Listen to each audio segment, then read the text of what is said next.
The story is the foundation of Christmas. A brilliant star known as the Star of Bethlehem, or the Christmas star, the birth of a king, and the Magi, also known as wise men, journeying across the desert. But what if everything you believed about the Christmas star was wrong? The Bible says the star rose, went ahead of the wise men, and then stopped over a specific house. Stars don't do that. Planets don't stop. So, was the Star of Bethlehem a real celestial object, or just a beautiful myth? We're breaking down the science. From ancient Babylonian tablets to mysterious Chinese comet records, we explore the 4 most compelling astronomical theories. Stay until the end to decide, was it science or a miracle?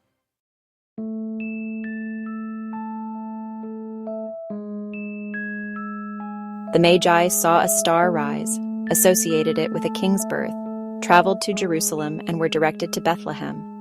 The star then rose again, went ahead of them, and stopped over the location where the child was.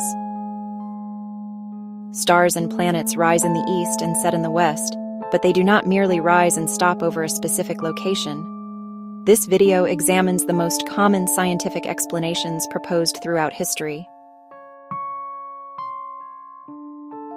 To examine the astronomical theories, we must address the critical question of chronology. King Herod was alive when Jesus was born. The Jewish historian Flavius Josephus recorded a lunar eclipse around the time of Herod's death, which scholars pinpoint to 4 BCE, before Passover. Because Herod questioned the wise men about the exact time the star appeared, and later ordered the killing of all male children 2 years old and under, Jesus' birth is estimated to be between 6 and 4 BCE. This is the narrow historical window we must search the heavens for. What was going on in the night sky at that time?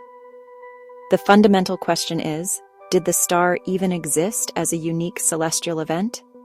History suggests that we should be looking for an event that happened in the sky around 6 to 4 BCE. We will explore 4 astronomical theories. We have 4 surviving Babylonian tablets from 7 or 6 BCE recording planetary conjunctions, including those of Jupiter and Saturn in Pisces. Astrologers linked Pisces to Israel. A conjunction is when 2 celestial bodies appear closely aligned. This triple conjunction happened roughly once every 800 years. The first conjunction in May may have started the Magi's journey. The second in September happened during their visit to Herod. The third in December appeared over Bethlehem. Jupiter symbolized royalty.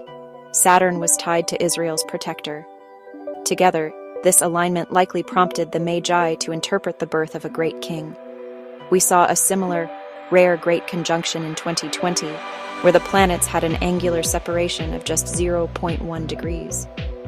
The 7 or 6 BCE conjunction, though wider, may still have appeared as a single bright star.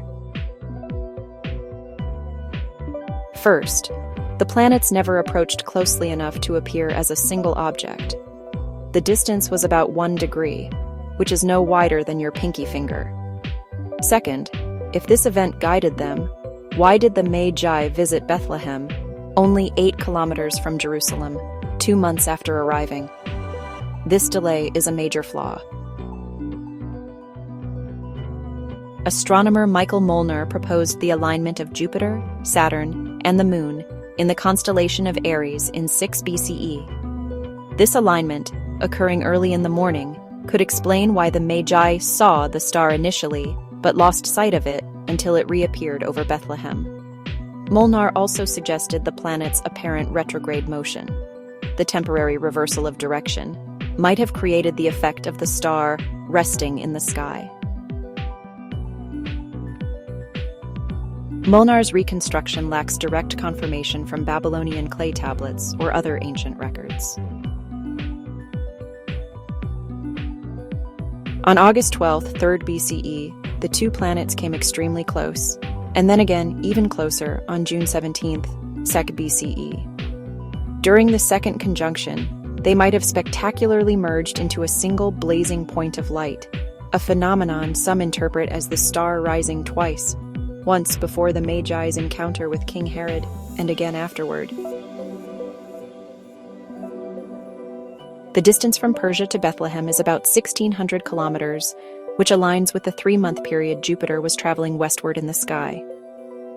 However, the primary weakness is that this alignment occurred in 3-2 BCE, after the agreed-upon death of King Herod in 4 BCE. This theory is historically untenable.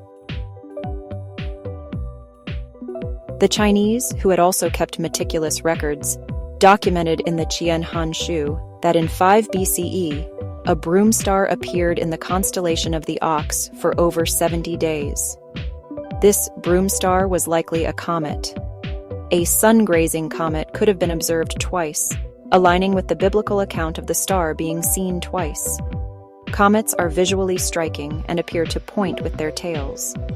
The comet theory was first documented by the Christian writer Origen around 248 AD, and later popularized by Giotto's 1305 fresco, The Adoration of the Wise Men, which famously depicts the star as a comet.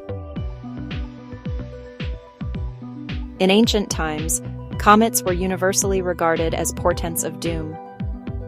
The word disaster literally translates to an ill-fated star. It is difficult to reconcile why the wise men, aware of this ominous meaning, would undertake a long journey of over 1,000 kilometers to worship a newborn king associated with such a dreadful sign. As we've seen, the Star of Bethlehem cannot be conclusively explained by any single proven astronomical event documented in contemporary records. Yet, the Gospel account is not entirely a fabrication.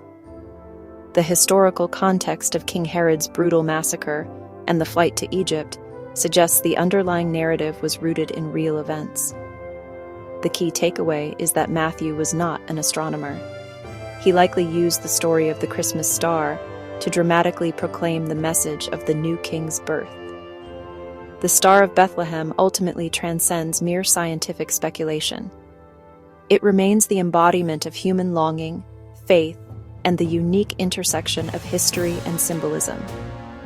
Which hypothesis do you find the most compelling? Or do you think the Christmas star was a miracle? Let us know in the comments below. This has been Brainy Buffet. Thank you for watching.